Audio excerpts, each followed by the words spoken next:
Hi, my name is Sean Byrnes. I'm the CEO of Outlier, and welcome to Crisis Management Discussions, where I give you advice on how to navigate your business through the current crisis. Today, we're going to talk about planning horizons. So, before the crisis happened, you were probably doing annual planning, and that's a good thing. That's how you get ahead of the business and think strategically. But the crisis hits, everything starts to change, the market's different. That plan is probably not relevant anymore. So, what do? Well, you start to change the horizon that you actually do planning under. The very first thing you're going to do is start to plan in weeks. And in fact, that time your plan is a plan to come up with a new plan, right? You don't have a plan, you had to throw away your old plan.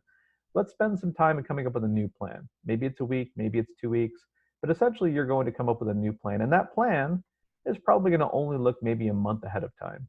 You don't want to start to plan too far in advance because frankly, there's too many unknowns. There's no way to know what's going to happen next. There's no point in coming up with yet another long-term plan because you just have to throw it away and come up with a new one. So you'll come up with a month plan and then a month plan after that. And eventually those plans will become consistent enough that you can start to believe the market stabilized and start to quarterly planning. Now we're going to look 1 quarter in advance, the next quarter in advance.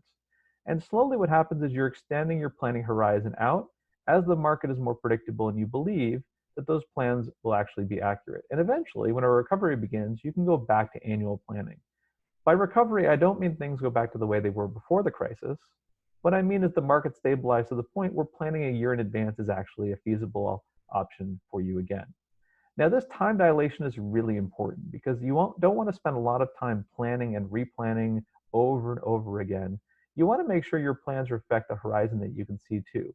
And in a crisis, there's a lot of unknowns. Things are changing every day. And so therefore, by making sure you wait and let the market guide you to how far in advance you should be planning, you save your time, you stay focused, and you also stay agile.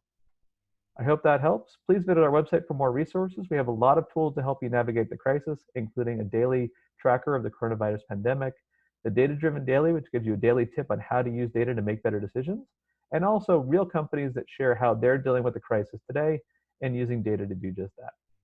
Thanks for joining me.